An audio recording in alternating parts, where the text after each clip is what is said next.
ലൈംഗിക പീഡന ആരോപണവുമായിട്ട് ബന്ധപ്പെട്ടിട്ട് രാഹുൽ മാങ്കൂട്ടത്തിനെതിരെ നടപടി എടുക്കണമോ, രാഹുൽ MLA സ്ഥാനത്ത് തുടരണോ എന്നൊക്കെയുള്ള കാര്യത്തില് സംശയം ഇങ്ങനെ നിൽക്കുന്നതിനിടയിലാണ് തിങ്കളാഴ്ചയോട് കൂടിയിട്ട് തീരുമാനമാകുമെന്ന് പറഞ്ഞു. അങ്ങനെ ഇരുന്നപ്പോഴാണ് തീരുമാനമൊന്നും ആയില്ല. ഇന്നലെ രാഹുലിന്റെ ഒരു ഇന്റർവ്യൂ വളരെ പ്രശസ്തമായ ഒരു ചാനലിൽ വരുന്നു. അപ്പൊ ആ ഒരു ഇന്റർവ്യൂ പുറത്ത് വന്ന് കഴിഞ്ഞപ്പോഴത്തേക്കും ഇത് വലിയ രീതിയിൽ ചർച്ച ചെയ്യപ്പെടുകയാണ്. കാരണം എന്തായാലും രാഹുൽ മാങ്കൂട്ടത്തിന്റെ വിഷയം ലോകം മുഴുവനും വലിയ രീതിയിൽ ഉറ്റുനോക്കിയിരിക്കുന്ന സമയം കൂടെ ആയതുകൊണ്ട് തന്നെ ഈ ഒരു ഇന്റർവ്യൂ, അതായത് ഏതാണ്ട് വെള്ള പൂശുക എന്ന് പറഞ്ഞാൽ ആ വെള്ളപൂശലാണ് നമ്മൾ കണ്ടത് ഇന്റർവ്യൂല് ഒട്ടാകെ. അപ്പം അതിനെ വലിയ രീതിയിൽ വിമർശനങ്ങൾ ഇപ്പോൾ ഉണ്ടായിട്ടുണ്ട്. വെള്ളപൂശ എന്ന് പറഞ്ഞു കഴിഞ്ഞാൽ അതായത് ഈ പറയുന്ന ആങ്കർക്ക് സപ്പോർട്ട് ചെയ്യേണ്ടി വന്നു. അതിന്റെ പിന്നിലുള്ള കാര്യങ്ങൾ എന്താണെന്ന് അറിയില്ല, പക്ഷെ സപ്പോർട്ട് ചെയ്യേണ്ടി വന്നു. അപ്പം എന്താണ് രാഹുൽ ഇപ്പോഴും തന്റെ ഭാഗം ന്യായീകരിച്ചുകൊണ്ട് തന്നെ ഇരിക്കുകയാണ്? തീർച്ചയായിട്ടും അതെ. ആ ഇന്റർവ്യൂ നമ്മൾ പൂർണ്ണമായും അത് കേൾക്കുമ്പോൾ ഇന്റർവ്യൂവിൽ വലിയ പ്രശസ്തനായ, അല്ലാന്നുണ്ടെങ്കിൽ മലയാള ടെലിവിഷനിൽ തന്നെ അത്യാവശ്യം ഒരാളെ അടിച്ചിരുത്താൻ കെൽപ്പുള്ള, അതിനുമപ്പുറത്തേക്ക് രാഹുൽ മാങ്കൂട്ടത്തിൻ്റെ വിഷയം വന്ന സമയത്ത് അദ്ദേഹത്തിൻ്റെ പരിപാടിയിൽ, അദ്ദേഹത്തിന് നയിക്കുന്ന ഡിബേറ്റിലൊക്കെ അദ്ദേഹം ഘോരം ഈ പറയുന്ന രാഹുൽ മാങ്കൂട്ടത്തിലിനെ സെക്ഷൽ പെർവർട്ട് എന്നുള്ള രീതിയിലും അതോടൊപ്പം തന്നെ ഒരു സൈക്കോളജിക്കൽ ആയിട്ടുള്ള ലൈംഗിക വൈകൃതക്കാരൻ എന്നതടക്കമുള്ള പേരുകളൊക്കെ പറഞ്ഞ് പരാമർശിച്ച് രാഹുൽ മാങ്കൂട്ടത്തിലിനെ തേച്ചൊട്ടിക്കുക എന്ന് പറയില്ലേ, അതുപോലെ തേച്ചൊട്ടിച്ച ഒരു ടെലിവിഷൻ ആങ്കർ തന്നെയാണ് അദ്ദേഹത്തെ ഇൻ്റർവ്യൂ ചെയ്യാനായി എനിക്ക് തോന്നുന്നു ആ ചാനലിൻ്റെ അതോറിറ്റീസ് നിയമിച്ചത് എന്നുള്ളതാണ് അതിനകത്തിലൊരു വൈരുദ്ധ്യാത്മക ഭൗതികവാദം എന്നൊക്കെ പറയാൻ പറ്റുന്നൊരു കാര്യം. എന്തുകൊണ്ടാണെന്ന് ചോദിച്ചു കഴിഞ്ഞാൽ ഇത് ആദ്യം തന്നെ നമ്മൾ കേൾക്കുമ്പോൾ മനസ്സിലാക്കാൻ കഴിയുന്ന ചില കാര്യങ്ങളുണ്ട്. അതിൽ രാഹുൽ 2 തവണ പറഞ്ഞിട്ടുണ്ട്. അതായത് ഈ പറയാനൊരു അവസരം തരുമ്പോൾ സംസാരിക്കാൻ സംസാരിക്കാൻ അനുവദിക്കണം എന്ന് പറയുന്ന ഒരു പോർഷൻ രാഹുൽ തന്നെ ഇടുന്നുണ്ട്. അതോടൊപ്പം തന്നെ പിന്നീട് ഇതുമായി ബന്ധപ്പെട്ടുകൊണ്ട് ഞാൻ ചില കാര്യങ്ങൾ പറയാൻ വേണ്ടിയിട്ടാണ് എന്ന് തുടക്കത്തിൽ ഞാൻ പറഞ്ഞിരുന്നില്ലേ ഇന്ന ആളിനോട്, അവതാരകനോട് ചോദിക്കുന്നുണ്ട്. അപ്പം ഇതിൻ്റെ ആദ്യന്തം നമ്മൾ പരിശോധിക്കുമ്പോൾ ഇതിനകത്ത് രാഹുലിന് പറയേണ്ട കാര്യങ്ങൾ സെൽഫ് ജസ്റ്റിഫിക്കേഷൻസ്, സ്വയം ന്യായീകരണങ്ങൾ രാഹുലിന് നിരത്താൻ ഒരുക്കി കൊടുത്ത വേദിയായിട്ടാണ് എനിക്ക് തോന്നുന്നത്.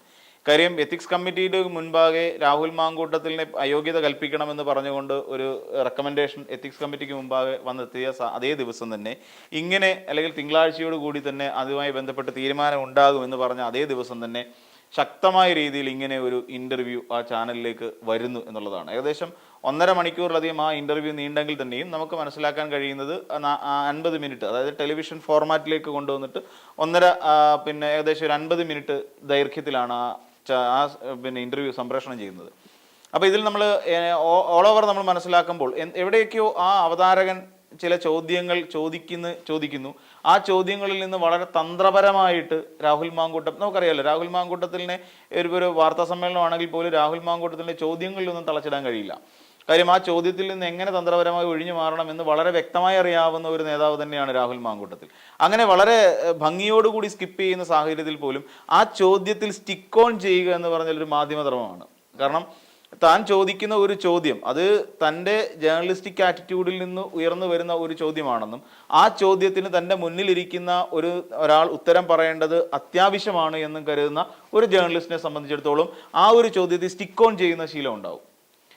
അയാൾ എത്രത്തോളം അത് സ്കിപ്പ് ചെയ്തു പോയാലും നേരത്തെ ഞാൻ ചോദിച്ച ചോദ്യം, എൻ്റെ ചോദ്യം വ്യക്തമായി ഇങ്ങനെയാണ് എന്ന് പറയാനുള്ള ഒരു ആർജവം എപ്പോഴും കാണിച്ചുകൊണ്ടിരുന്ന ഒരു അവതാരകൻ തന്നെയായിരുന്നു അത്. അതിനത് മോശം പറയരുതല്ലോ. അദ്ദേഹത്തിൻ്റെ ഒരു ഗുഡ് ക്വാളിറ്റി എന്ന് പറയാൻ പറ്റുന്ന ഒരു ക്വാളിറ്റി അത് തന്നെയായിരുന്നു ആ അവതാരകനെ സംബന്ധിച്ചിടത്തോളം. പക്ഷേ അത്തരം ചോദ്യങ്ങളിൽ നിന്ന് രാഹുൽ മാങ്കൂട്ടത്തിൽ വളരെ ഈസി ആയിട്ട് സ്കിപ്പ് ചെയ്യുന്നുണ്ട്. സ്കിപ്പ് ചെയ്ത് പോയി വേറൊരു തലത്തിലേക്ക് എത്തിയാണ്. ഇതിനകത്ത് പലരും ഈ പറയുന്ന പോലെ ചോദ്യങ്ങളിലേക്ക് വരുമ്പോൾ ചില ചോദ്യങ്ങൾക്കുള്ള ഉത്തരം അവിടെ ഞാനത് കേസ് ഇങ്ങനെ കോടതിയിൽ നിൽക്കുന്നതുകൊണ്ട് എനിക്കതിനെക്കുറിച്ച് പറയാൻ കഴിയില്ല എന്ന് പറഞ്ഞ് ഒഴിഞ്ഞു മാറുന്ന സാഹചര്യമുണ്ട്. പക്ഷേ എത്രത്തോളം ജസ്റ്റിഫൈ ചെയ്യാൻ ശ്രമിച്ചാലും ഇതിനകത്ത് നമ്മൾ മനസ്സിലാക്കേണ്ട കഴിഞ്ഞ ദിവസം പുതിയൊരു ഓഡിയോ കൂടി റിലീസ് ചെയ്യപ്പെട്ടു. റിലീസ് ചെയ്യല പുറത്തേക്ക് വന്നു. റിലീസ് ചെയ്യാന്ന് പറയുന്നത് മോശം വേറൊരു പദമായി പോകും. അപ്പോൾ അതായത് നേരത്തെ അതിനകത്ത് യാതൊരു ആൾട്രേഷനും ഇല്ലാത്ത സൗണ്ട് തന്നെയാണ് ഉപയോഗിച്ചിരിക്കുന്നത്. മറ്റേത് നമ്മൾ സൗണ്ട് ആൾട്ടർ ചെയ്തതായിരുന്നു. ഓഡിയോയിൽ ചെറിയ ആ പെൺകുട്ടി ആരാണെന്ന് ഐഡന്റിഫൈ ചെയ്യാതിരിക്കാൻ വേണ്ടിയിട്ട് ഓഡിയോ ആൾട്ടർ ചെയ്യുന്ന ഒരു രീതി ഉണ്ടായിരുന്നു. എന്നാൽ ഇത്തവണ പുറത്തിറങ്ങിയതിൽ അത്ര ഓഡിയോ ആൾട്രേഷൻ നടത്തിയിട്ടില്ല. തന്നെയല്ല ഒരു ഫുൾ ലെങ്ത് ഓഡിയോ ആയിരുന്നു. നമ്മൾ കേട്ടത് വളരെ കുറച്ച് മാത്രമായിരുന്നെങ്കിൽ ഇതൊരു 10 മിനിറ്റോളം ലെങ്ത് വരുന്ന ഒരു ഫുൾ ലെങ്ത് ഓഡിയോ ആണ് വന്നത്. ആ ഓഡിയോയിൽ തന്നെ പലപ്പോഴായി ഈ പെൺകുട്ടിയെ അസഭ്യം എന്ന് പറഞ്ഞു കഴിഞ്ഞാൽ തെറി തന്നെ വിളിക്കുന്നത്. ഇപ്പം ശ്രീനാദേവി കുഞ്ഞമ്മ എന്ന് പറഞ്ഞൊരു വനിതാ നേതാവ് ഉണ്ടല്ലോ. വനിതാ നേതാവ് കഴിഞ്ഞ ദിവസം ഒരു മാധ്യമപ്രവർത്തകനെ ഫോണിൽ വിളിച്ചിട്ട് അവരുടെ സഹോദരനുമായിട്ട് ചേർന്ന് തെറി പറയുന്നൊരു ശീലം ഉണ്ടായിരുന്നു. ആ തെറി നാട്ടുകാരെല്ലാം കേട്ടതാണ്, ആ തെറി എന്താണെന്നുള്ളത്. അപ്പോൾ തന്നെ അതേ രീതിയിൽ വരുന്ന പാർട്ടിയിൽ നിന്ന് പുറത്താക്കിയതും. അപ്പോൾ അങ്ങനെ അവർ തമ്മിൽ കല്യാണമോ അങ്ങനെ എന്തൊക്കെയോ ചില ആലോചനകളൊക്കെ നടന്നു എന്നൊക്കെ ഒരു കരക്കമ്പി കേൾക്കുന്നുണ്ട്. പക്ഷെ അതിന്റെ വസ്തുത നമുക്കറിയത്തില്ല, അതുകൊണ്ട് അതിനെക്കുറിച്ച് കൂടുതൽ ഡീറ്റെയിൽ ചെയ്യാൻ പറ്റില്ല. അപ്പോൾ ഇങ്ങനെ വന്നപ്പോൾ ഈ തെറിവിളിയും കാര്യങ്ങളും ഒക്കെ അതിഭീകരമായ രീതിയിൽ തെറിവിളിക്കുകയാണ് ഈ പെൺകുട്ടീനെ. അപ്പോൾ പറയുന്നത് മര്യാദയ്ക്ക് സംസാരിക്കണം എന്ന് വെച്ചാൽ അങ്ങനെയല്ല ഞാൻ സംസാരിക്കുക, എൻ്റെ സംസ്കാരം അതിന് അനുവദിക്കുന്നില്ല. പിന്നീട് ആ പെൺകുട്ടി അസന്മാർഗിയായി മാറുന്നു. അതിന് ചോദിക്കുകയാണ്, അതിൽ എൻ്റെ തന്നെയാണ് എന്താ ഉറപ്പ്? അവൻ രാഹുൽ മാങ്കൂട്ടത്തിനോട് ആ പെൺകുട്ടി സംസാരിക്കുന്നത് ആ പെൺകുട്ടിയുടെ ഉദരത്തിൽ കിടക്കുന്ന കുട്ടി അയാളുടേതാണ് എന്ന്, തനിക്ക് യാതൊരു പ്രശ്നവും ഉണ്ടാകില്ല എന്ന് രാഹുൽ മാങ്കൂട്ടത്തിനോട് പല ആവർത്തി പറയുമ്പോഴും പക്ഷെ അതിനൊന്നും നിൽക്കുന്നില്ല. അങ്ങ് വല്ലാത്ത വൈബ്രേറ്റഡ് ആയിക്കൊണ്ട് ഭയങ്കരമായി തെറി വിളിക്കുന്ന രീതിയിലേക്ക് രാഹുൽ മാങ്കൂട്ടത്തിൽ മാറുകയാണ്. അതിനകത്ത് രാഹുൽ തന്നെ പറയുന്നുണ്ട്, ഞാൻ ആരെയും കൊല്ലുമെന്ന് പറഞ്ഞിട്ടില്ല, ആ പെൺകുട്ടിയെ കൊല്ലുകളയും എന്ന് ഞാൻ പറഞ്ഞിട്ടില്ല. പക്ഷേ അപ്പോഴും അവിടെ അവതാരകൻ ചോദിക്കേണ്ട ഒരു ചോദ്യം ഉണ്ടായിരുന്നു. കാരണം എന്താണെന്ന് ചോദിച്ചാൽ, നിങ്ങൾ കൊല്ലില്ല എന്ന് പറഞ്ഞിട്ടുണ്ട്, ശരിയാ, കൊല്ലും എന്ന് നിങ്ങൾ പറഞ്ഞിട്ടില്ല, പക്ഷേ നിന്നെ കൊല്ലാൻ എനിക്ക് ഒരു നിമിഷം പോലും വേണ്ട എന്ന് പറഞ്ഞിരുന്നില്ലേ എന്നൊരു ചോദ്യം എന്തുകൊണ്ട് ആ അവതാരകൻ ചോദിച്ചില്ല എന്നുള്ളത് നമ്മളെ ആശ്ചര്യപ്പെടുത്തും. കാരണം ആ ചോദ്യം വളരെ പ്രസക്തമായൊരു ചോദ്യമായിരുന്നു. കാര്യം ഈ പറയുന്ന ഇത്രയും ഈ ഓഡിയോകൾ റിലീസായ സാഹചര്യത്തിലും ഇത്രയേറെ പരാതികൾ ഉയർന്നു വന്ന സാഹചര്യത്തിലും ഇത്രയേറെ സ്ത്രീകളുമായി ഈ രാഹുൽ മാങ്കൂട്ടത്തിൽ നടത്തിയ അവിഹിത ബന്ധത്തിന്റെ കഥകളും അറിയാവുന്ന ഒരു ജേർണലിസ്റ്റ് തീർച്ചയായിട്ടും അത്തരം ചോദ്യങ്ങൾ ചോദിച്ചിരിക്കണമായിരുന്നു. കാര്യം ഉദ്ദേശിച്ചത് വെള്ളപൂശലായിരുന്നില്ല, മറിച്ച് നല്ല രീതിയിൽ രാഹുൽ മാങ്കൂട്ടത്തിലിനെ കൊടയലായിരുന്നു ഉദ്ദേശം. തൻ്റെ മുന്നിൽ വന്നിരിക്കുന്ന ഒരാള് ഇക്കണക്കിന് ഗോവിന്ദസ്വാമി വന്നിരുന്നാൽ ഇതേപോലെ ആയിരിക്കുമല്ലോ ചോദ്യം ചോദിക്കുന്നത്. അപ്പോൾ ഗോവിന്ദസ്വാമി പറയും, എനിക്ക് ആ സമയത്ത് എൻ്റെ മാനസിക പ്രശ്നം കാരണം അങ്ങനെ സംഭവിച്ചു പോയതാണ്, ആ പെൺകുട്ടി തനിയെ ട്രെയിനിൽ നിന്ന് എടുത്ത് ചാടിയത് സൗമ്യ എന്ന് പറയുന്ന പെൺകുട്ടി തനിയെ ട്രെയിനിൽ നിന്ന് എടുത്ത് ചാടുകയാണ്, ഞാനൊന്നും ചെയ്തിട്ടില്ല എന്ന് നാളെ ഗോവിന്ദസ്വാമി അതേ ചാനലിൽ വന്ന് അതേ അവതാരകന്റെ മുന്നിൽ നിന്ന് പറഞ്ഞാൽ ജനം അത് കേട്ട് വിശ്വസിക്കണോ? സിമ്പിളായിട്ടുള്ള ചോദ്യമാണ്.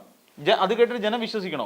ഒന്നിന് പിറകെ ഒന്നായി 3 പരാതികൾ 1, 2, 3 എന്ന് പറഞ്ഞുകൊണ്ട് പരാതികൾ വരുമ്പോൾ ഈ പരാതികൾ കഴമ്പില്ല എന്നാണ് രാഹുൽ മാങ്കൂട്ടത്തിൽ വാദിക്കാൻ ശ്രമിക്കുന്നത്.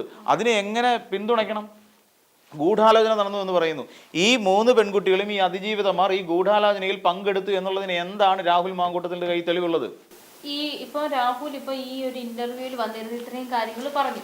പല പ്രാവശ്യം മാധ്യമങ്ങൾ ഇതേ ചോദ്യങ്ങൾ ചോദിച്ചിട്ടുണ്ട് അല്ലെ? പല പ്രാവശ്യം ഈ ആദ്യത്തെ ഓഡിയോ പുറത്തു വരുന്ന സമയത്തും ഇത് കേസാവുന്നതിന് മുൻപും മാധ്യമങ്ങള് സഭയിലെത്തിയ സമയത്തും മാധ്യമങ്ങൾ ചോദ്യം ചോദിച്ച സമയത്തും അത് ഭയങ്കരമായിട്ട് അതിൽ നിന്ന് എസ്കേപ്പ് ആയി പോകുന്ന ഒരു രീതിയാണ് നമ്മൾ കണ്ടിട്ടുണ്ട്. ഒന്നിനും മറുപടിയില്ല, ഒന്നിനും ഉത്തരവില്ലാതെ എല്ലാത്തിനും ഒരുമാതിരി പുച്ഛത്തോടെ പോവുകയാണ് ചെയ്തത്. അപ്പോൾ ഇപ്പൊ ചേട്ടൻ പറഞ്ഞതുപോലെ തന്നെ ഈ ഒരു ഇന്റർവ്യൂ പുറത്തു വരുന്ന സമയത്ത് നമുക്ക് കൃത്യമായിട്ട് മനസ്സിലാക്കേണ്ട ഒരു കാര്യം എന്ന് പറഞ്ഞു കഴിഞ്ഞാൽ രാഹുലിന് പറയാനുള്ളത് പറയാൻ ഒരു സ്ഥലം വേണം. അത്രേ ഉള്ളൂ, മറുചോദ്യങ്ങളില്ലാതെ കാര്യങ്ങൾ പറയും. ഇപ്പം MA ഷഹനാസ് എന്ന് പറയുന്നവരെ കുറിച്ചിട്ട് പറഞ്ഞു, എൻ്റെ ഏറ്റവും നല്ല സുഹൃത്തായിരുന്നു, ഞാൻ അവരെ അങ്ങനെയൊന്നുമല്ല കണ്ടിരുന്നത്, എന്നെ യൂത്ത് കോൺഗ്രസ് അധ്യക്ഷനാകണം എന്ന് എന്നോട് ആവശ്യപ്പെട്ടു, നീ ആകണം എന്ന് പറഞ്ഞത് ഷഹനാസാണ്. ഈ ഷഹനാസ് എന്ന് പറയുന്ന വാക്കുകൾ ഇങ്ങനെ പറഞ്ഞുകൊണ്ടേയിരുന്നു. ആ പേരിങ്ങനെ എടുത്ത് പറഞ്ഞിട്ടുണ്ട്. എന്നെ പാലക്കാട് മത്സരിക്കണമെന്ന് ആവശ്യപ്പെട്ട ഷഹനാസാണ്. ആ വിജയിച്ചു കഴിഞ്ഞപ്പോൾ എനിക്ക് കൺഗ്രാജുലേഷൻസ് പറഞ്ഞ ഷഹനാസ് ഉണ്ട് എന്ന് പറഞ്ഞ് അതെൻ്റെ സുഹൃത്താണ് എന്നുള്ള നിലയിലേക്ക് പറയും. ഷഹനാസ് അതിനെല്ലാം കണ്ടെന്നുണ്ടോ? എതിർത്തല്ലോ. ഷഹനാസ് എന്ന പത്രസമ്മേളനം വിളിച്ചിട്ടുണ്ടായിരുന്നു, ഷഹനാസ് അതിനെല്ലാം എതിർത്തു.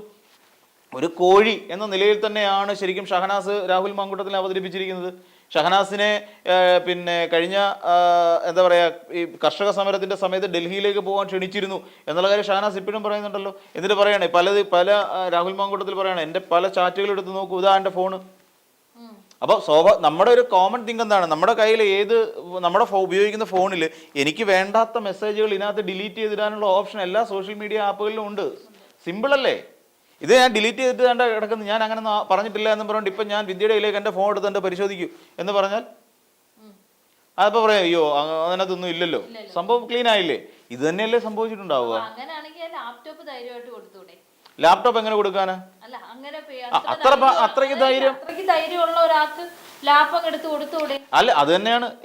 അങ്ങനെയാണെങ്കിൽ എന്തുകൊണ്ടാണ് ലാപ്ടോപ്പ് ഒളിപ്പിച്ച് വെച്ചിരുന്നത്? എന്തുകൊണ്ടാണ് ഫോൺ അന്വേഷണ ഉദ്യോഗസ്ഥർ കൊടുക്കാതിരുന്നത്? എന്തുകൊണ്ടാണ് പിന്നെ ഈ പറയുന്ന അവതാരകൻ ആ ചോദ്യം ചോദിക്കാതിരുന്നത്?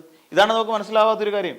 ആ ചോദ്യങ്ങളൊന്നും ചോദിച്ചില്ല. പിന്നെ ചോദിച്ചു, ഒരു വ്യക്തി എന്നുള്ളതിനപ്പുറത്ത് നിന്നുകൊണ്ട് ഒരു പൊളിറ്റീഷ്യൻ എന്നുള്ള നിലയിൽ ചില മൊറാലിറ്റീസ് കീപ്പ് ചെയ്യേണ്ടതല്ലേ എന്ന് ചോദിച്ചപ്പോഴും അതിന് മറുപടിയില്ല. അവൻ വേറെ വഴിക്ക് രാഹുൽ മാവോട്ട് തിരിഞ്ഞു പോവുക. എന്നിട്ടും ആ അവതാരകൻ അതിൽ സ്റ്റിക്ക് ഓൺ ചെയ്യുന്നില്ല. ആ ചോദ്യത്തിൽ പറയൂ രാഹുലേ, നിങ്ങൾ ഒരു രാഷ്ട്രീയക്കാരൻ എന്നുള്ള നിലയിൽ നിന്നുകൊണ്ട് എന്തുകൊണ്ടാണ് ഇത്തരം ചില കാര്യങ്ങളിൽ പിന്നെ ഒരു മൊറാലിറ്റി കീപ്പ് ചെയ്യാഞ്ഞത് എന്ന് എന്തുകൊണ്ട് ചോദിച്ചില്ല? ഇവിടെ ഒന്നുമില്ലാത്തടത്തല്ല ഈ പിന്നെ പരാതികൾ ഉണ്ടായിരിക്കുന്നത്. ഇവരൊന്നും ആരൊക്കെയോ സംഘം ചേർന്ന് ഇവനെ പിന്നെ പെടുത്താൻ വേണ്ടിയിട്ട് നടത്തിയ ഗൂഢാലോചനയാണെന്ന് പറയുന്നു. ആര്? അപ്പൊ ഇവൻ ഇത് ചെയ്തിട്ടില്ലേ എന്നാണ് പറയുന്നത്. ഇപ്പൊ എം പി ഗോവിന്ദ മാഷിന്റെ മകനെതിരായി ഉയർന്നു വന്ന ആരോപണം, ഒരു കത്ത് പോയത് ലീക്കായതാണ് എം പി ഗോവിന്ദ മാഷിന്റെ മകനെതിരായിട്ടുള്ള ആരോപണം. ഒരു കത്ത്, ഒരു രാജ്കൃഷ്ണ അങ്ങനെ പറയുന്ന ഒരാൾ പിന്നെ ഇവർക്ക് പൊളിറ്റ് ബ്യൂറോയ്ക്ക് അയച്ച കത്ത് ലീക്കായി പോയി, 40 ലക്ഷം രൂപയുടെ ക്രമക്കേടെന്തോ കാണിച്ചിട്ട്. അപ്പോൾ ആ കത്തുമായി ബന്ധപ്പെട്ടുകൊണ്ട് അത് പിന്നെ പുറത്തേക്ക് എത്തി എന്ന് പറയുന്നതാണ് എം പി ഗോവിന്ദ മാഷിനെതിരായ മകനെതിരായിട്ട് ഉയർന്നു വന്ന ആരോപണം. അതിനെ മറയ്ക്കാൻ വേണ്ടിയിട്ടാണ് അത്രേ രാഹുൽ മാങ്കൂട്ടത്തിനെതിരായി ഇങ്ങനെ ഒരു കെട്ടുകഥ ഉണ്ടാക്കിയത്. ഇത് കെട്ടുകഥയായിരുന്നെങ്കിൽ പറയാമായിരുന്നു, ഈസി ആയിട്ട് ആ അവതാരകന് ചോദിക്കാമായിരുന്നു. പാലക്കാട് നിന്ന് ഒരു ചെറുപ്പക്കാരൻ വന്നിരുന്നുകൊണ്ട് മാധ്യമങ്ങളുടെ മുന്നിൽ ഇരുന്നുകൊണ്ട് തൻ്റെ കുടുംബം കലക്കിയത് ഇവനാണെന്നും തൻ്റെ കുടുംബത്തെ ഇല്ലാതാക്കാൻ ശ്രമിച്ചുവെന്നും തൻ്റെ കുടുംബത്തിനെതിരായി മോശപ്പെട്ട കാര്യങ്ങൾ പ്രചരിപ്പിക്കുന്നു എന്നും പറഞ്ഞുകൊണ്ട് എന്തിനാണ് ഒരു പരാതിയുമായി ആ ചെറുപ്പക്കാരൻ മുന്നോട്ട് പോയത്? എന്തുകൊണ്ടാണ് ഈ ചോദ്യം മാധ്യമപ്രവർത്തകൻ ചോദിക്കാതിരുന്നത് എന്നുള്ള മനസ്സിലാവാത്തത്? സിമ്പിൾ ചോദ്യമല്ലേ? അങ്ങനെ ഇതെല്ലാം കെട്ടുകഥകളായിരുന്നെങ്കിൽ ആ ചെറുപ്പക്കാരൻ രംഗത്തേക്ക് വരേണ്ട ആവശ്യമുണ്ടോ? രാഹുൽ മാങ്കൂട്ടത്തിൽ ആക്കുന്നതുകൊണ്ട് ആ ചെറുപ്പക്കാരൻ എന്താണ് ഗുണം? ഒരു ഗുണവുമില്ല. ആ ചെറുപ്പക്കാരന് വേണമെങ്കിൽ നേരത്തെ തന്നെ മാധ്യമങ്ങളോട് പറയാമായിരുന്നു, ഇവനെതിരായി പരാതി ഉയർന്നു വരുന്നതിന് മുൻപ് തന്നെ പറയാമായിരുന്നു. പിന്നെ ഈ പറയുന്ന സ്ത്രീകൾക്ക് എന്താണ് ഈ ഗൂഢാലോചനയിൽ പങ്ക്? അതെന്താ വ്യക്തമാക്കാത്തത്? ഇവരെ ഈ പറയുന്ന 3 സ്ത്രീകൾ, 3 സ്ത്രീകൾ എന്ന് വേണേൽ പറയാം. ഈ 3 സ്ത്രീകൾക്കും രാഹുൽ മാങ്കൂട്ടത്തിലിനെ അവന്റെ പൊളിറ്റിക്കൽ കരിയർ തകർക്കുന്നത് കൊണ്ട് അല്ലെ തകരുന്നത് കൊണ്ട് ഈ 3 സ്ത്രീകൾക്ക് എന്താണ് നേട്ടം? ഇവര് കൊണ്ടെത്തിക്കാൻ ശ്രമിക്കുന്നത് എവിടേക്കാണ്? ഇതൊരു ഗൂഢാലോചന.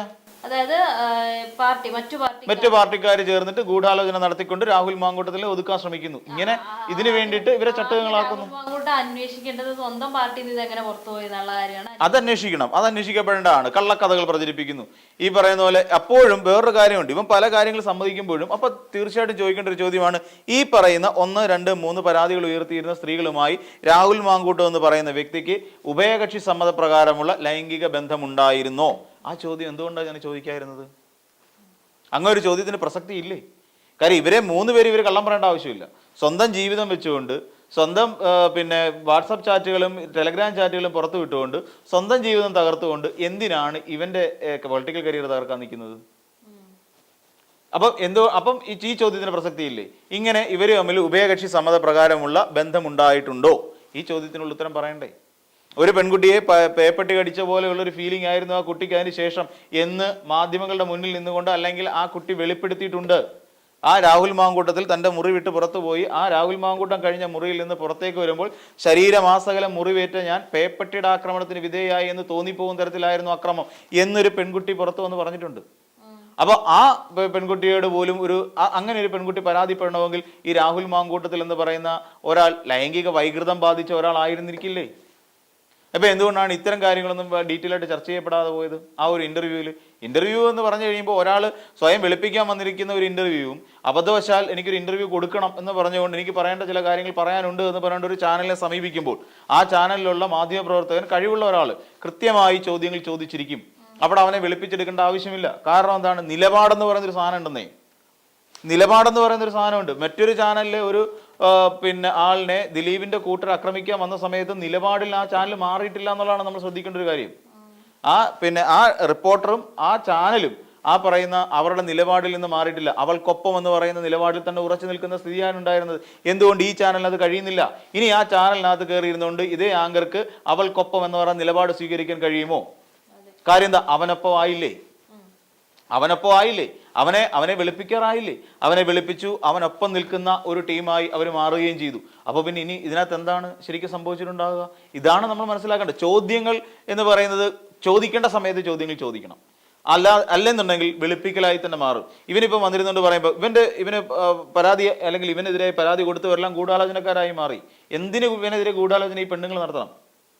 ഇനി അതല്ല, ഒരു രാഷ്ട്രീയക്കാരൻ്റെ ഇമേജ് തകർക്കാനാണ് ശ്രമിച്ചതെങ്കിൽ, ഇപ്പം രാഹുൽ മാങ്കൂട്ടത്തിൽ കത്തിക്കയറി വരുന്നൊരു നേതാവാണ്. ഈ രാഹുൽ മാങ്കൂട്ടത്തിൽ ഒരിക്കലും കേരളത്തിന്റെ മുഖ്യമന്ത്രി ഈ അടുത്ത സമയത്തൊന്നും ആകില്ല. അത് UDFന്റെ ഒരു അല്ലെങ്കിൽ കോൺഗ്രസിന്റെ ഒരു സംഘടനാ രീതി വെച്ച് ഈ രാഹുൽ മാങ്കൂട്ടം ഇനിയും 10, 20, 30 വർഷം കഴിഞ്ഞാലേ അവന് മുഖ്യമന്ത്രി സ്ഥാനത്തേക്ക് എത്താൻ കഴിയൂ. അങ്ങനെയുള്ള ഒരു നേതാവിനെ എന്തിനാണ് CPM ആക്രമിക്കുന്നത്? ഈ പറയുന്ന പിന്നെ ഇവനെ എന്തിനാണ് CPM ഭയക്കുന്നത്? ഒരു ഭയത്തിന്റെ ആവശ്യമില്ലെന്നേ, ഒരു ഭയത്തിന്റെ ആവശ്യമില്ല. അതിനടുത്ത തണ്ടിയല്ല. പിണറായി വിജയൻ എന്തിനാണ് ഇവനെ ഭയക്കുന്നത്? അല്ലെ പിണറായിക്ക് ഭയമാണ് രാഹുൽ മാങ്കൂട്ടത്തിലിനെ. അതിനാണ് രാഹുൽ മാങ്കൂട്ടത്തിനെതിരെ കള്ളക്കേസ് പ്രചരിപ്പിച്ചതെന്ന് തുടക്കം മുതലേ കേൾക്കുന്നുണ്ട്. ഈ പറയുന്ന പിണറായി വിജയൻ രാഹുൽ മാങ്കൂട്ടത്തിലിനെ എന്തിനാണ് ഭയക്കുന്നത്? എന്തിനാണ് പിണറായി വിജയന് ഭയം? ഈ പിണറായി വിജയനെ മുഖ്യമന്ത്രി സ്ഥാനത്ത് നിന്ന് വലിച്ചു താഴെ ഇടാനും മാത്രം കെൽപ്പുള്ള ഒരാളാണോ ഈ രാഹുൽ മാങ്കൂട്ടത്തിൽ? അല്ലേ അല്ല. പല പ്രാവശ്യം നമ്മൾ ഇതിനെ കുറിച്ച് സംസാരിച്ചു. അതായത് തണ്ടിക്കൊത്തതല്ല, അല്ല, ഒരിക്കലും അല്ല. അപ്പൊ എന്തിനേറെ പറയാൻ, ഇവിടെ M സ്വരാജിന് തുല്യനായിട്ട് പോലും നമുക്ക് അതിനൊക്കെ രാഹുൽ മാങ്കൂട്ടത്തിനെ കാണാൻ കഴിയില്ല. M സ്വരാജിന്റെയൊക്കെ പിന്നെ പ്രവർത്തനത്തിന് മുന്നിൽ രാഹുൽ മാങ്കൂട്ടത്തിലൊന്നും ഒന്നും അല്ലെന്നേ. രാഹുൽ മാങ്കൂട്ടത്തിലൊക്കെ ഏത് രീതിയിലാണ് രാഷ്ട്രീയ പ്രവർത്തനം? എന്നിട്ട് ചോദിച്ചാൽ നിങ്ങൾ ഒളിവിൽ പോയില്ലേ? അപ്പം പറയാം ഈ ഒരു കേസിൽ ഞാൻ അകത്താകില്ല എന്ന് എനിക്ക് ഉറപ്പിക്കണമായിരുന്നു. അതിന് ഞാൻ ആന്റിസിപ്പേറ്ററി ബെയിൽ പോയിട്ട് ഞാൻ പുറത്ത് നിൽക്കുകയായിരുന്നു എന്നാണ് പറഞ്ഞത്. എന്നിട്ട് ജയിലിൽ കിടന്നില്ലേ? ഈ കേസിൽ ഞാൻ ജയിലിൽ പോകാൻ ഞാൻ ഒരുപാട് തവണ ജയിലിൽ കിടന്നിട്ടുണ്ട്. എന്തിനാ ജയിലിൽ കിടന്നേ? ജനങ്ങൾക്ക് വേണ്ടി ജയിലിൽ കിടന്ന ഒരാളാണോ രാഹുൽ മാങ്കൂട്ടത്തിൽ? ഏതെങ്കിലും ഒരു ഘട്ടത്തിൽ ജനത്തിന് വേണ്ടി ഒരു പൊതുപ്രവർത്തന എന്നുള്ള നിലയിൽ നിന്നുകൊണ്ട് ജനങ്ങളുടെ ചില അവകാശങ്ങൾക്ക് വേണ്ടി പോരാടിയതിന്റെ പുറത്ത് രാഹുൽ മാങ്കൂട്ടത്തിൽ എന്തെങ്കിലും ജയിൽവാസം അനുഭവിച്ചിട്ടുണ്ടോ? പോലീസുകാരെ ചീത്ത വിളിച്ചതിനും അവരെ തല്ലിയതിനുമായിരിക്കും രാഹുൽ മാങ്കൂട്ടത്തിനെ പിടിച്ചകത്തിട്ടത്. അല്ല, ജനങ്ങൾക്ക് വേണ്ടി എന്ത് ചെയ്തു കൊടുത്തു രാഹുൽ മാങ്കൂട്ടത്തിൽ എന്ന് പറയുന്ന നേതാവ്? അത് വ്യക്തമാക്കണ്ടേ. ജനങ്ങൾക്ക് വേണ്ടി ഒന്നും ചെയ്തിട്ടില്ല. ഇവിടെ ഇവിടുത്തെ ഉള്ള നേതാക്കന്മാർ ബാക്കി ഇവിടുത്തെ വിദ്യാഭ്യാസ നയത്തിനെതിരെ എപ്പോഴെങ്കിലും സമരം ചെയ്തിട്ടുണ്ടോ? അല്ലെങ്കിൽ ഇവിടെ നടപ്പിലാക്കിക്കൊണ്ടിരിക്കുന്ന ഏതെങ്കിലും ഒരു പദ്ധതി ജനോപകാരപ്രദമല്ല, ജനങ്ങളുടെ സ്വൈരവിഹാരത്തെ നശിപ്പിക്കുന്നതാണ് എന്ന് പറഞ്ഞുകൊണ്ട് സമരത്തിന് എവിടെയെങ്കിലും ഇറങ്ങിയിട്ടുണ്ടോ? ഒന്നിനും അങ്ങനെ ജനങ്ങൾക്ക് വേണ്ടി സമരം ചെയ്തിട്ടൊന്നുമല്ല. യൂത്ത് കോൺഗ്രസിന് മൈലേജ് കിട്ടാൻ വേണ്ടി ആവശ്യമില്ലാത്ത വിഷയങ്ങളും ആവശ്യമില്ലാത്ത കാര്യങ്ങളും ഉയർത്തിപ്പിടിച്ചുകൊണ്ട് എവിടെയെങ്കിലും സെക്രട്ടേറിയറ്റിന്റെ നടയിലോ അല്ലെങ്കിൽ വേറെ ഏതെങ്കിലും പോലീസ് സ്റ്റേഷനോ DYSP ഓഫീസോ എവിടെയെങ്കിലും പോയി സമരം നടക്കുക, അവിടെ നിന്ന് അടിമേടിക്കുക, ജയിലിൽ കയറുക. ഇതല്ലേ സംഭവം നടന്നിട്ടുള്ളൂ. അല്ലാതെ ജനത്തിന് വേണ്ടി, പൊതുജനത്തിന്റെ ആവശ്യത്തിന് വേണ്ടിയിട്ട് ഇവർ ഈ പറയുന്ന രാഹുൽ മാങ്കൂട്ടത്തിൽ ഉയർത്തിക്കൊണ്ട് നടക്കുന്ന ആൾക്കാരോട് ചോദിക്കുന്നത് അവർക്കൊക്കെ എന്ത് കൊടുത്തിട്ടാണ്? ഈ പറഞ്ഞ രാഹുൽ മാങ്കൂട്ടത്തിൽ നിരവധി അമ്മമാർ കത്തയക്കാറുണ്ടെന്ന് പറയാം. എന്തിനാണ് ഇവനെയൊക്കെ കത്തയക്കുന്നത്? അതിനകത്ത് വലിയ വേദനയോട് കൂടി പറയുന്ന കാര്യമുണ്ട്. നിങ്ങൾ ഇനി മത്സരിക്കുമോ എന്ന് ചോദിക്കുന്ന കാര്യമുണ്ട്. പാലക്കാട് അന്നേരം പറഞ്ഞു ഞാൻ ഇനി മത്സരിക്കുമെന്നാണ് പറയുന്നത്. അപ്പോൾ കോൺഗ്രസ് അവതാരം ചോദിക്കുന്ന കോൺഗ്രസ്സുകാരനല്ലാതെ നിങ്ങൾ എങ്ങനെ മത്സരിക്കും? അപ്പോൾ കോൺഗ്രസ് എന്നെ പുറത്താക്കിയെന്നേ ഉള്ളൂ, ഞാൻ കോൺഗ്രസിനെ പുറത്താക്കിയിട്ടില്ല എന്ന് ഭയങ്കര വികാരാധീനനായി പറയുന്നൊരു കാര്യമുണ്ട്. ആക്ച്വലി കോൺഗ്രസ്സുകാർക്ക് ഇവനെ ലിറ്റററി പുറത്താക്കിയെന്ന് മാത്രമേ ഉള്ളൂ. കോൺഗ്രസ്സുകാരല്ല ഇവനെ കൈയൊഴിഞ്ഞിട്ടൊന്നുമില്ല. ഇവനിപ്പോഴും കോൺഗ്രസ്സുകാരൻ തന്നെയാണ്. അടുത്ത തെരഞ്ഞെടുപ്പിൽ ഇവനെ വാഴ്ത്തിപ്പാടാൻ വേണ്ടി ഒരു വലിയ സ്തുതിപാഠകന്മാരുണ്ട് ഇവിടെ. ഈ സ്തുതിപാഠകന്മാരെ കണ്ടുകൊണ്ട് തന്നെയാണ് ഈ പരിപാടിയായിട്ട് ഇപ്പോൾ ഇറങ്ങിയിരിക്കുന്നത്. ഇതിനകത്ത് കാശ് മേടിച്ചുകൊണ്ട് ആ ചാനൽ ഈ പ്രവൃത്തി ചെയ്തൊന്നും ഞാൻ പറയില്ല. കാരണം നമ്മുടെ കയ്യിൽ അടിസ്ഥാനപരമായി അതുമായി ബന്ധപ്പെട്ട് തെളിവുകളൊന്നുമില്ല, കാശ് മേടിച്ചോ ഇല്ലയോ എന്നുള്ള കാര്യത്തിലൊന്നും. അപ്പോൾ നമ്മൾ അങ്ങനെ ഒരു അലിഗേഷനിലേക്ക് പോകുന്നില്ല. പക്ഷേ ഇത് നമ്മൾ പ്രൈമാ ഫീസിൽ നമ്മൾ ആ ഇന്റർവ്യൂ മൊത്തത്തിലിരുന്ന് കാണുമ്പോൾ നമുക്ക് മനസ്സിലാക്കാൻ കഴിയുന്നത് രാഹുൽ മാങ്കൂട്ടം എന്ന് പറയുന്ന ഒരു നേതാവിനെ വരുന്ന തെരഞ്ഞെടുപ്പിലേക്ക് പ്രാപ്തനാക്കി ക്ലീൻ ഇമേജോടുകൂടി മുഖത്ത് കുറച്ച് വൈറ്റ് വാഷിംഗ് ചെയ്ത് അങ്ങ് ഇറക്കി നിർത്തുക എന്നുള്ളതായിരുന്നു ആ ചാനലിന്റെ ഉദ്ദേശം. അതിനപ്പുറത്ത് വേറൊന്നും ആ ചാനൽ ലക്ഷ്യം വെച്ചിട്ടില്ല. അത് നമുക്ക് മനസ്സിലാക്കാൻ കഴിയുന്നേ. അതേ അവതാരകന്റെ ചില സൗമ്യഭാവങ്ങളൊക്കെ കാണുമ്പോൾ സത്യത്തിൽ നമ്മൾ ഞെട്ടിപ്പോവും. അയ്യോ, ഈ അവതാരകൻ തന്നെയാണോ ഇവിടെ ഇരിക്കുന്നത് എന്ന് നമ്മൾ സ്വാഭാവികമായി സംശയിക്കുന്ന തരത്തിലായിരുന്നു അദ്ദേഹത്തിന്റെ പെരുമാറ്റവും ചോദ്യങ്ങളും എല്ലാം തന്നെ. അങ്ങനെയൊന്നും ആയിരുന്നില്ല ചെയ്യേണ്ടിയിരുന്നത്. ഇത്രയും കാലം ഒരു മാധ്യമത്തിനും മുഖം കൊടുക്കാതെ നടന്ന, ഒരു മാധ്യമത്തിന്റെ ചോദ്യത്തിനോട് പ്രതികരിക്കാതിരുന്ന ഒരു നേതാവിനെ കൈ കിട്ടിക്കഴിയുമ്പോൾ അക്ഷരാത്തിൽ വലിച്ചു കീറി ഒട്ടിക്കുകയായിരുന്നു ചെയ്യേണ്ടിയിരുന്നത്. ഒരു യഥാർത്ഥ ജേർണലിസം എന്ന് പറയുന്നതിനെ ജീവിതത്തിന്റെ ഒരു വ്രതമാക്കി സ്വീകരിച്ചിരുന്നെങ്കിൽ ഇരുത്തി കൊല്ലണമായിരുന്നു, അവിടെ ഇരുത്തി തൊലിയുരിക്കണമായിരുന്നു. ആ കണക്കുകളും കാര്യങ്ങളും വെച്ച് ചോദ്യങ്ങൾ കൊണ്ട് പൊതിയണമായിരുന്നു. അതായിരുന്നു ചെയ്യേണ്ടിയിരുന്നത്. അതിന് പകരം ചോദ്യങ്ങളിൽ നിന്ന് സ്കിപ്പ് ആയാലും കുഴപ്പമില്ല. നീ പിന്നെ രാഹുലെ നീ പറയാനുള്ളത് നീ പറഞ്ഞോളൂ, എല്ലാം നീ പറഞ്ഞോളൂ, നിനക്ക് നിന്റെ ഉള്ളിലുള്ള വികാരങ്ങളും പിന്നെ വേദനകളും എല്ലാം നീ ഞാനുമായിട്ട് ഷെയർ ചെയ്തോളൂ എന്ന് പറയുന്ന നല്ലൊരു ഉത്തമ സുഹൃത്തിന്റെ സ്ഥാനത്താണ് ഇരുന്നത്. ഒരിക്കലും അങ്ങനെ ആയാൻ പാടില്ലായിരുന്നു ആ ഇന്റർവ്യൂ. കാര്യം അതോടുകൂടി അതിന്റെ ഒരു പിന്നെ ശരിക്കും അത് യൂട്യൂബിൽ കുറേയധികം ആൾക്കാർ കണ്ടു. എനിക്ക് 1 മില്യണോളം ആൾക്കാർ അത് കണ്ടു. കാര്യം ഈ രാഹുലിന്റെ ഒരുപാട് ഫാൻസ് അസോസിയേഷൻ ഈ കേരളത്തിന്റെ വിവിധ ഭാഗങ്ങളിലുണ്ടല്ലോ, അറിഞ്ഞും അറിയാതെയും ഒക്കെ ഈ ഇമാതിരി പണിക്ക് നടക്കുന്ന കുറേയധികം ആൾക്കാരുണ്ട്.